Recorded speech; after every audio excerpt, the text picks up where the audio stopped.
আজকে আমরা ৩৫ পৃষ্ঠার ১ নম্বরের মৌলিক সংখ্যার গুণফল হিসেবে প্রকাশ করি। ১ নম্বরে আমার কি আছে ১৮। যাই হোক ১৮-রে আমরা কি দিয়ে ভাঙবো আগে।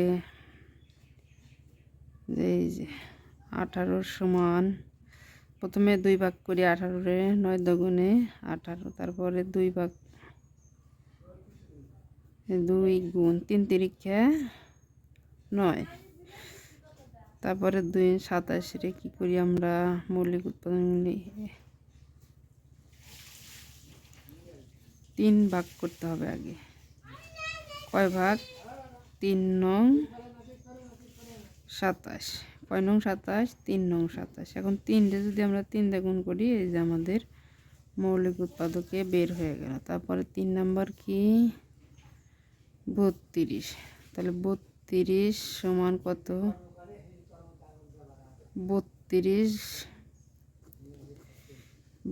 ৩২-রে আমরা আগে ২ ভাগ করবো ১৮ না ১৬ দগুণে ৩২, তারপরে ১৬-রে ২ ভাগ করলে কত হয় ৮ দগুণে ১৬। যখন আমাদের জোড় সংখ্যা বের হয় তখন আমরা ২ দিয়ে গুণ করবো। হ্যাঁ, জোড় সংখ্যা বের হলে ২ দিয়ে গুণ করলে আমাদের সুবিধা হবে।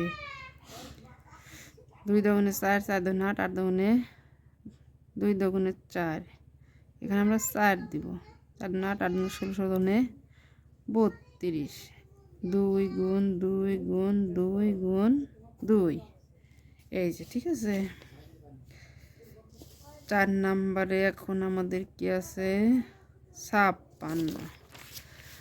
৫৬-টা যখন আমরা ভাঙবো, তাহলে যে ২ দিয়ে গুণ করলে ২৬ দগুণে ২৩ দগুণে কত ৫৬, ২৩ দগুণে ৫৬।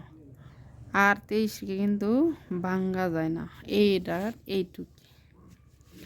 যাই হোক একটু হিসাব করে আমাদের করতে হবে সব।